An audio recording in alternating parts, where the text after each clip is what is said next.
there's obviously been a lot of pushback on the assessment of research culture. But I think if you think that the assessment of research environment is legitimate, and there's never been any pushback against research environment, I just think we have to accept, firstly, that there are significant issues with research culture in our sector. So the recent DCIT R&D workforce survey from 2024 showed that only 50% of universities said that their institutional workplace culture helped them to do their best work, relative to about 83% in the private sector. So something's going wrong in our universities and our university research culture. Now, that doesn't have to be assessed in the ref. And indeed, I've made the argument that, a lot of research culture issues are hygiene issues. They are basic thresholds which we all should be meeting, not necessarily things we should get gold stars for. But if we are accepting that the research excellence framework is assessing research excellence across the sector, we have to accept that research culture is a critical part of that research excellence. It's not something that leads to research excellence. It is research excellence. You can't claim that you've got an excellent research environment if it's a competitive, toxic, precarious, exclusive, harmful environment which is rewarding the wrong things, leading to poor behaviours. That is not excellence. Hello everybody, and welcome to another episode of What the Ref, where we're not pausing our discussion on everybody's favourite research excellence framework. I'm Gemma. I'm James. And I'm Simon. So guys, anything been happening in the last week?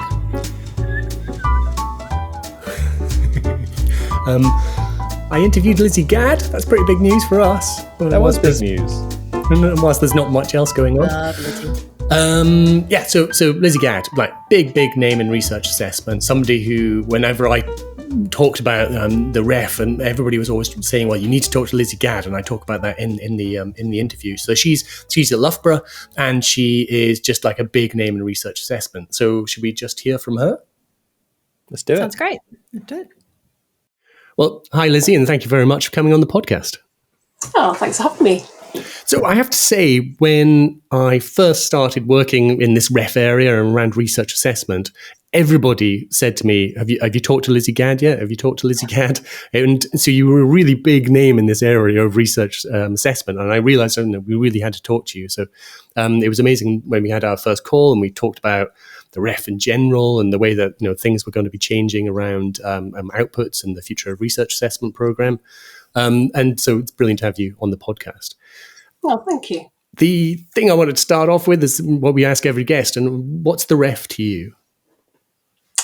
Well, yeah, I'm tempted to say that ref pays the rent, but I think philosophically, the ref is in many ways this internationally leading, thoughtful, highly consultative mechanism used to do a couple of things. Firstly, to assess the quality of UK research itself, so it's kind of a health check of the sector, but also UK research institutions. And of course, the reason it assesses UK research institutions is to ensure that we can distribute research funds accordingly, this wonderful and unhypothecated QR funding that institutions so highly prize. But that, of course, is both its strength and its downfall, because it's a strong and influential assessment mechanism because it is linked to funding, because people care about it, they want to do well, not just funding, of course, not just gold, but also glory. But the link to funding also makes it a political football. It's highly contested.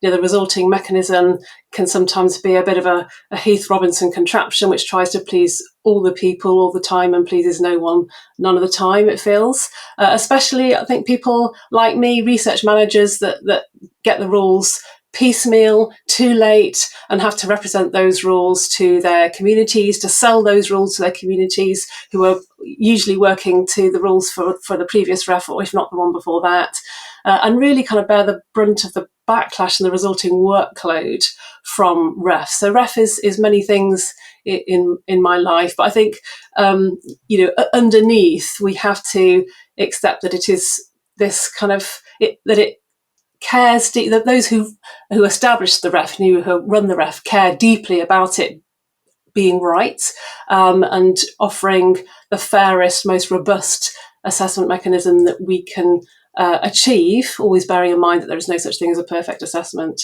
and that helps us deliver on the objectives of the REF, which I think are meaningful and need to happen. So there's a huge amount to unpack from that answer, which I think shows your depth of knowledge about the REF. I'm really interested in this idea that the REF is trying to please everybody, but it simply can't do that because there are so many different sort of viewpoints and there's so much politics around the REF. So I guess, does this take us straight into research culture and the way that we're now trying to represent a very difficult area, which is the culture within universities that promotes research, and that it's simply such a complicated issue that it's very difficult to get it right. What are your thoughts on the way that research culture is involved in the REF? Yeah, I think there's obviously been a lot of pushback on the assessment of research culture, but I think if you think that the assessment of research environment is legitimate, and there's never been any pushback against research environment, which always included research culture and specifically EDI, which is one of the areas that people seem to be most vocal about. This Ian Mansfield saying that REF PCE is a euphemism for EDI, which it really isn't, because the pilot obviously covered 5 different domains of research culture, only one of which was EDI, and that was the one that was pretty much well embedded in environment in 2021 and before that. I just think we have to accept, firstly, that there are significant issues with research culture in our sector. So the recent DCIT R&D workforce survey from 2024 showed that only 50% of universities said that their institutional workplace culture helped them to do their best work, relative to about 83% in the private sector. So something's going wrong in our universities and our university research culture. Now, that doesn't have to be assessed in the REF, and indeed I've made the argument that a lot of research culture issues are hygiene issues. They are basic thresholds which we all should be meeting, not necessarily things we should get gold stars for.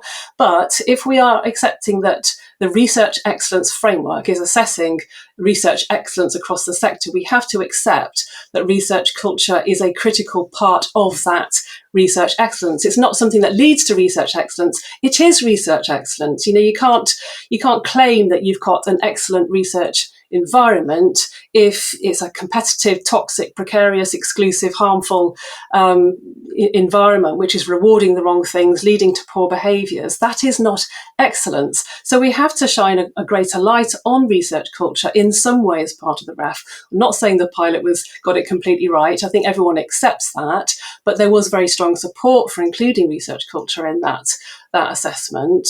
And there were outcomes of the last REF where folk got 4-star environments, and then a few weeks later were hauled over across the research press for toxic, misogynistic environments, which were causing all sorts of problems. That's not excellent. It's this whole sweatshops can produce haute couture, but you can't describe them as excellent environments. So we have to shine a light on this. We know it's a serious issue, but it's just kind of how we do it. And I guess that's why the pause has been pressed to think about how we can actually achieve that, given all the background issues that we're facing as a sector at the moment, the financial precarity that we're all in. So I think it was right that the REF team did press pause in one way. If we had a larger REF team in the first place, we could be further along by now. But obviously that's not the situation that we're in. There's a very small group of people trying to do a lot well. So you were saying a small group of people trying to do something really well. That's something I see time and time again in academia. A small group of people trying to do something really, really well, but being restricted by the resources that they have. And when it comes to this idea about the environment, like looking at the environment being okay, the research environment being, everybody was happy with that. But as soon as we added culture in, things changed. Do you have an idea of what people thought the environment included, which wasn't around culture? I think historically people just see environment. Well, there was environment data that was provided. So we had research income in kind, and PhD student numbers. That data was supplied to the assessment, but informed decisions about the environment element, but didn't in and of itself kind of make those decisions. It wasn't based on that data, but the data informed the assessment. And I think actually, one of the suggestions I've made is that we could supply more research culture related data, gender pay gaps, for example, and whether your institution reports its research misconduct cases, things like that. That could now inform the assessment of culture and environment. So I'm really interested in the way that sometimes research culture is overlooked. So, I've done a number of reports for funders where we go and investigate community, run some surveys and focus groups, and then we sort of tease out what the issues are. And we're always asked by funders to, make some funding recommendations at the end of the report. And you very strongly get the feeling that this, can tell us to invest in a center or, in a big research program or something along those lines. And I've always been drawn naturally to actually there are institutional problems here that are restricting the way that research can be done because of things, really simple stuff to change, like, people on short-term contracts can't bring in funding and there's too much precariousness, as you've discussed. And so I always want to focus on those as the recommendations that funders should use their weight to change the way that research culture and the environment is within universities, rather than just invest in a new center or something else. So it really feels like to me that research culture is the thing that can advance and unleash the full power of UK research. So I don't fully understand why there's so much sort of pushback against looking into it. Is it just because it's difficult to assess, or is it because people don't want to understand how big the problem is, or is it something else? I think it's, people are right when they say you can't count culture, right? But there are things about our cultures that baseline elements that we all expect, like research misconduct reporting and working towards more equitable environments, and there are things that we can indicators of cultures that are perhaps stronger and care about improving the environment more than others. So I think but it's a concern, I suppose. I think there are, to be honest with you, a few very vocal individuals in probably very research intensive institutions, what I'm saying there, who are worried about the potential impact of this untested element on their unhypothecated QR funding. Right, and given the current financial state of the sector, you can understand where that's coming from. It is very late in the day. We submit in 3 years, which sounds like a long way off, but in REF terms, it really isn't. And as part of the Harnessing the Metric Tide report, we recommended that we should not just be developing the rules for REF 2020, well, was 8, but now 9, but we should also be developing them for 2036, so people know where this is heading. And so it's seen as a very kind of incremental. For this REF, we're going to do this, and then for the following REF, expect that, broadly speaking, because that is how REFs evolve. And I think that would have been given the sector a lot more security. I mean, other national research assessment systems give those being assessed the rules before the assessment period. I mean, it's really expectation. And they're much shorter and easier to interpret, and often they're not linked with funding, which is fair enough. But the REF is incredibly complex because they're trying to do such a good job of it. But that does make a lot of work, and then people say, well, it's costing too much money and we're having to hire too many administrators to deliver on this. Well, we could do this differently, this is what we're doing. I love the idea of, when you're talking, you answer a question often during a presentation and you say, well, it'd be helpful if we knew the rules before we started doing the work. And you think, it's so blindingly obvious. I can't believe that this is the situation that we're in. So this idea of being able to at least tease the announcements for the next REF would be, of fundamental importance to doing this right. So I guess this all brings us to why the REF is currently paused and what's happening. And I know you have some strong views on that. So I just wanted to ask you what you think about the pause. Well, the pause is just a pause. I think it's being misinterpreted, I think, as a failure of the PCE pilot, which it isn't. We haven't had the PCE pilot report, probably because the REF team is so small. They haven't had a chance to to produce it yet and to get it approved through all the various mechanisms. Those who are involved in the PCE pilot, anecdotally, largely say it was well received, that it was a robust mechanism, that there were changes that they would recommend, but on the whole, there was very broad support for the assessment of PCE, and with a few tweaks, it could have been a useful approach. As I say, there's all this nonsense about PCE just being a euphemism for EDI. There's a lot of nonsense about, if we row back to Ref 2021 rules, we'll eliminate all this focus on EDI, which we obviously won't, and that it will make life simpler for us. But of course it won't. We've been working to kind of Ref 2029, the broad shape of Ref 2029 for a number of years now, for two or 3 years, and institutions are kind of gearing up towards the assessment of PCE. So I think if we row back to 2021, there will be opportunity costs there.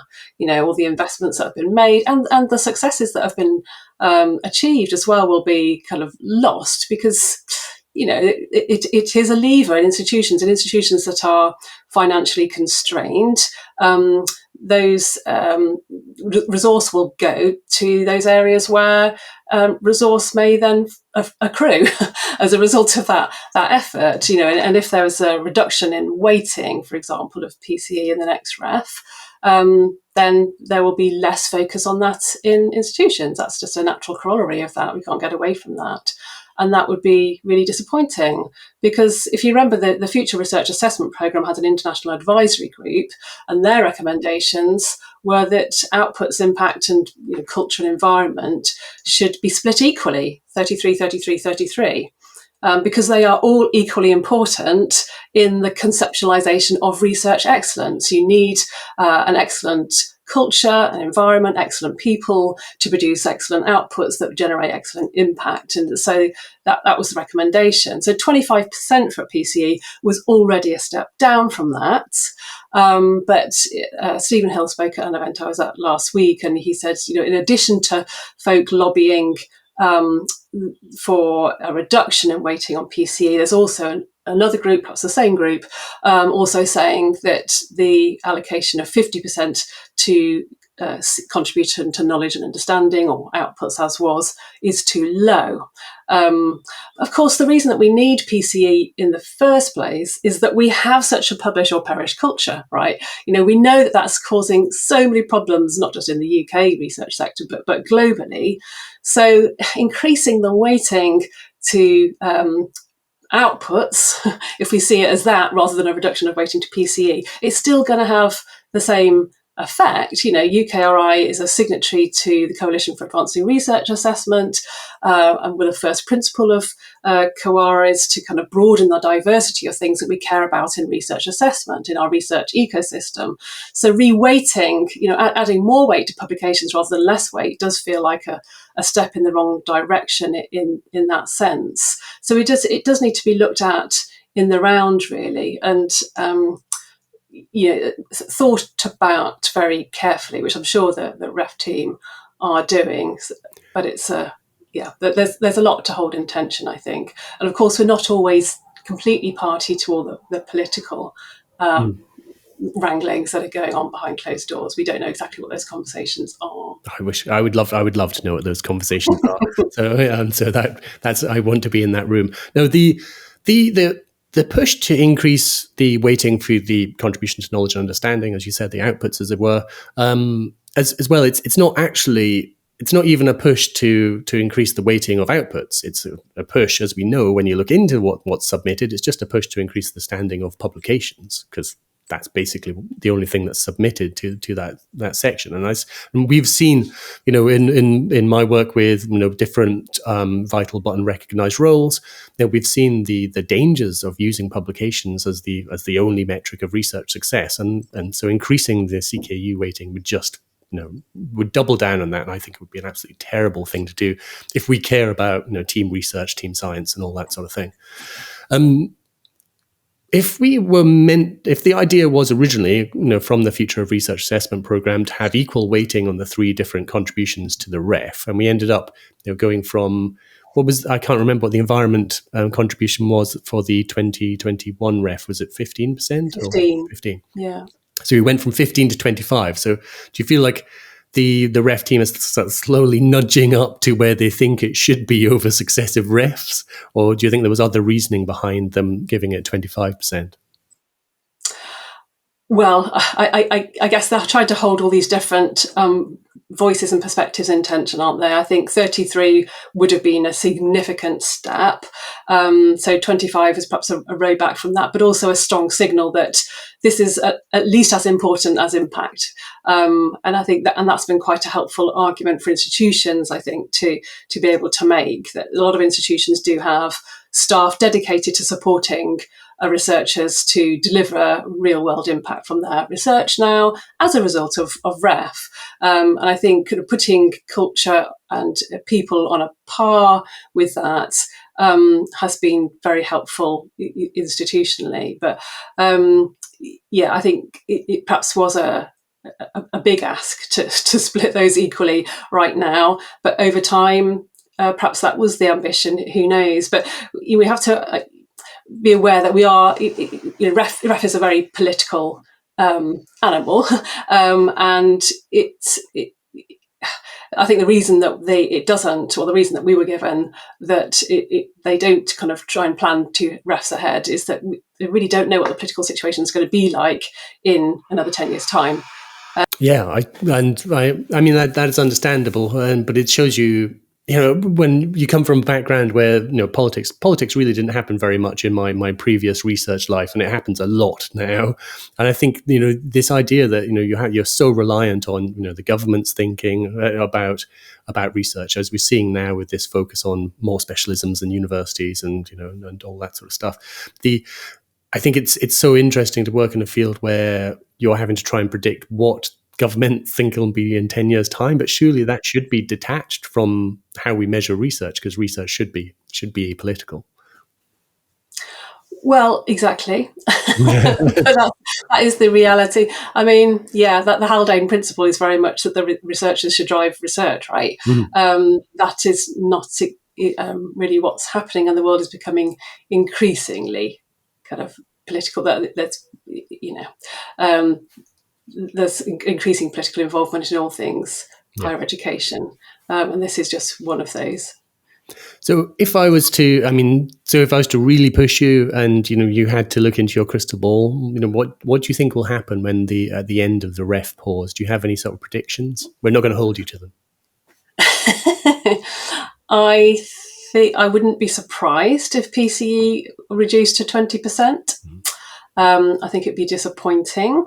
But I think more kind of research culture hygiene factors, as I call them, will either move to terms and conditions for QR funding or the equivalent in different devolved nations, or for research council funded projects, so that those culture elements are still expectations on the sector, but they're not assessed as part of REF. I think, well, there's things I hope for, but I have no evidence that they will actually come to pass. We should do things that you hope for as well. What positive could come out of this? I do think it's right that we consider some elements of research culture as hygiene factors. I would like to see some of the data supplied in addition to research income in kind, and PhD student numbers, because I think that will help signal to the sector that these things are important. And sometimes you don't even need to assess them, you just need to make the data known. And once you make the data known, people are very much aware of it and want to improve it, because it's like gender pay gap data. There's no assessment related to that. There's no reward necessarily, but people are embarrassed about that data being exposed and it not reflecting well on them, and it being talked about in the research press. So you can see that data improving, even though it's not assessed as part of REF or anything else. So I think the same could be said for research data. But I also think there's a case for what is the point of assessing culture in REF? Ultimately, it's because we want our culture to improve. How can we really help our cultures to improve across the sector? Well, we need to understand what best practice is and to start doing this better. So it needs to be formative rather than summative. So we don't just want scores, we want to understand, how we can do things better. And I think the way of achieving that would be through expecting institutions to report case studies that are contextualized to their local institution. We recognize we have a problem in X, and therefore we have done Y. This is what we've done. This is what worked. This is what didn't work. And I think there should be points of reflexivity and honesty in that assessment, so that then we've got this whole set of case studies from around the country, which others can then learn from, and then we can improve the research culture across the sector. So I think that would be one way of doing it, and that was something that was kind of mooted originally as a part of all these conversations. And it's not too late, I don't think, because case studies are a known ref technology, right? We use them for impact. So everybody's aware of what a case study is, that it needs to be evidence, they know how to write one, and that they are actually quite helpful to others in learning how to do this better. So I think there's things that could be done. Obviously, we've had hints that there'll be some kind of track mechanism, so there'll be different assessment mechanisms for those that are research intensive versus those that aren't. That's going to create a bit of a two-tier system. I'm not sure how that will work, especially if they want to start rewarding specialisms.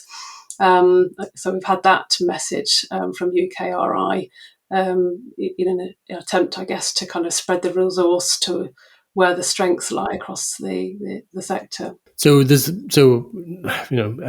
lot of focus on the sort of negative consequences of this pause and the politics that we've discussed a lot around it. I think the thing that I've really taken from this conversation is I really like your focus on these hygiene factors as being sort of a way of measuring.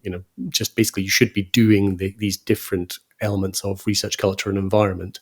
And I wondered, how can people find out more about your work in this area? Is there somewhere they can go and read about it, or listen to a podcast or something along those lines? Well, I tend to gather together all of my talks and blog posts and writings on my web pages, lizziegadd.wordpress.com. So that all the stuff is there. So yeah, or follow me on LinkedIn. I'm always being noisy about something, Simon. And that is why we all love you. So with that, I think we're at the end of the podcast. So I just wanted to say thank you very much for your time, and it's been wonderful talking to you. Likewise, thanks, Simon. Well, that was awesome. Yeah, it was really, really interesting interview. I was genuinely very happy to get Lizzie on and have some time to discuss things with her. Really interested in her views on things like the hygiene factor. I really wanted to get in the hygiene factors. I really wanted to get into that, and some of the rumor mill that was going around about the pause. Yeah, the rumors. There's so many rumors about certain people who are saying certain things. But do you know what I find interesting in the pause is no one's come forward and saying, yep, it was me. It was me. I've said this. There's been absolute silence during this pause, which, is taking pause to a different level. But perhaps a little bit of transparency in policy and decision making is needed. Isn't that what always say in evaluation? A period of silence, a vacuum, then people start filling it, right? So there are a bunch of articles around that we're starting to see. We're reading some of them, we're ignoring others. But yeah, we're just waiting. But I guess that's the point of a pause, right? Yeah, but it's really pausing won't get rid of the, as Lizzie said, there are deep problems in our research culture within this country and globally. We can only really focus on the ones that are, our institutions are responsible for, but pausing or wishing it would go away or ignoring it or perhaps even bypassing the PC criterion entirely, that's not going to improve research culture. And more importantly, it's not going to make our universities in the UK a particularly attractive place to come and do research. We have a really big opportunity at the moment to try and attract people into this country to do, the best people to do research with us. So I think the more that we can do at the moment to show that we have the right culture and environment for that research, the better. One thing that Lizzie was talking about that I hadn't really thought about myself was she's saying, previously everybody was happy with talking about the environment, but as soon as this sort of culture aspect came in, it was suddenly seen as being something that was not proper research or not easy to measure, or was some sort of terrible. People are saying it was like EDIA, which was, I can never see why that would be a negative thing myself. But this issue with culture being a restriction on the work that's going on, rather than being the thing that really drives research forward. I don't know. What did you think about that? I think culture is far more difficult to change than environment, and it's far more difficult to, get people to make decisions. If you take the Royal Society definition of research culture, one of the key components of that definition is the interactions between individuals and the environment which helps them make certain decisions about where to publish, how to publish, whether it's in a traditional article or a non-traditional output, or non-traditionally submitted output, as we say here in the Hidden Ref.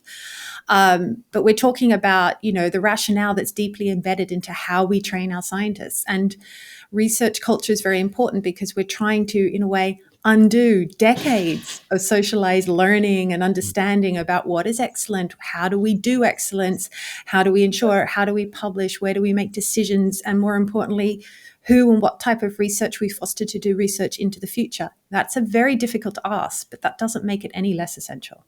James? And it's related to the fact, I think, as well, like environment, you can easily connect to like estates and operations. You can kind of go, we've got a bunch of equipment, we've got some good spaces, we've built new buildings, we've got a good schedule of research seminars, wherever it might be, whilst culture is very different. And like there were two things that Lizzie was talking about that really struck me. One was, I'll quote her, many research culture issues are hygiene issues, not necessarily things we should be getting gold stars for. And then later on, she talked about this idea that people should be getting like points for reflexivity and honesty. So like points for failure. And I think that's one of the things that's, at least I've heard a lot in the early stages of PCE, this kind of conversation about, well, you can't just give people the best points for the best culture. You need to give people kind of like credit for improving things. And yet at the same time, it could be a bit icky almost if you get to the end of a PCE process and find that a research culture that's terrible kind of quote does well because at least they've come out of the pit. So there's something really complex going on here about that relationship between, not giving people gold stars for hygiene issues, and at the same time trying to award things that still aren't great but are better than they were. So we want some sort of marking for most improved research culture or something along those lines. I think also there's a part of this where we're getting bogged down in semantics, and people are saying, you can't say this, you can't say that. When we're talking about hygiene issues and we're talking about being honest and reflective and failure, we're really actually linking it to an environment where research and researchers are allowed to fail without huge consequences on their long-term career prospects and the long-term, value of whatever they put into science. And, with the gender pay gaps, it's very difficult to get, established, long-term positions in research. It creates an environment where it's either publish or perish or succeed or fail and die. Like that is basically the environment that we're working in. But really, when we cut it down into these difficulties, we're talking about concepts that don't mean the same thing to everyone. And more importantly, that people are scared of because they were like, well, how do I measure that change? What if I can't measure that change? What if the change is negative by 2028? It in a way, there's been some arguments about, we could look at it as kind of like the same sort of, strategic thinking around Athena Swan or something like that, where you say, look, it doesn't matter whether you succeed or not, that as long as you try. But again, we think it's an evaluation exercise. You're going to have to reward those ones who have succeeded over those ones who have failed. The question is, which organizations are scared of creating an environment where failure is normalized or seen as, it's very risky for organizations to do this. And I think that is where most of the motivation for the pause comes from, is the fear about PCE. And you see it in Valence's idea about we can't get bogged down in what is measurable and unmeasurable. And you know what, guys? I heard the same things about impact in 2013. And we know from REF 2014, 2021, and now we're looking at REF 2028, impact is not a disputed criterion anymore. It's accepted. And we know that's because they just got down and did it.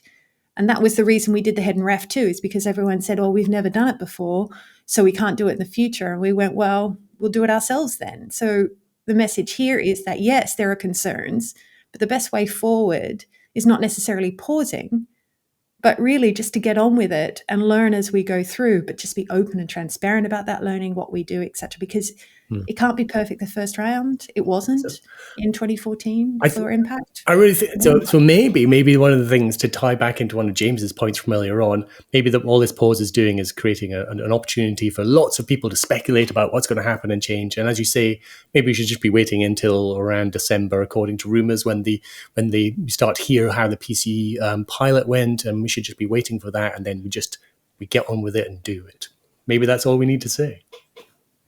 Yeah, I think there are a lot of people who like dragging their feet and all the rest of it, but I'm with you. And that's just the mantra of the Hidden Ref. Let's get on and do it and make it as good as it can be, and then learn from it, and next time it will be better. That's what we know. Can I pick up quickly on one of the things I really enjoyed from Lizzie's discussion as well, which is that one of her reasons for justifying having CKU a bit lower, having outputs a bit lower, which I really enjoyed, which is this idea that it really is to encourage team research, and that there is a kind of it's not just about should environments, should PC be higher, should impact be higher. It actually is about, well, why should outputs be so high, and what is a good rationale for reducing them? And yeah, if we could longer term, that would reduce publish or perish culture, because if ref and QR are linked, then it's blessing and a curse, etc. Then that's a good thing, right? And I think also potentially the work we do around not traditionally submitted outputs as well, there's a possibility that people might feel it's okay to take more risks away from that publish and perish culture towards what is a more honest form of research output, because they're less concerned, because that CKU element is less a big part of their institutional submissions or the submissions of their future employers. So I think that was a really important thing, because I think we get bogged down quite easily with ref around kind of short-term changes, but this is about long-term processes, right? And you've already mentioned impact. It's had a long-term gradual impact on research culture by having it there, and maybe by reducing the kind of the load that's given to outputs, there is a long-term change in our culture for the better. I couldn't agree more. Yeah, why not? Just get down and doing it. Like, just get going. But also pause. For now. Okay, thanks Gemma, thanks Simon, and also of course thanks Lizzie for contributions to this episode of What the Ref, and thank you all for listening. So we've got the Hidden Ref Festival coming up soon, so we look forward to seeing many of you there. There are still some tickets available online if you want to follow on day 2, so you can pick those up on Eventbrite. So if you have questions or queries for us, you can get us at wtref@hidden-ref.org, or you can contact us on our LinkedIn channel. You can get these podcasts as ever wherever you get your podcast, but also via our YouTube channel. And we should have another podcast coming out sometime in and around the Hidden Ref Festival at the start of next month. So thanks again to Gemma, Simon and Lizzie, and hope to have you again for our next podcast. Bye-bye. Bye. Bye, guys.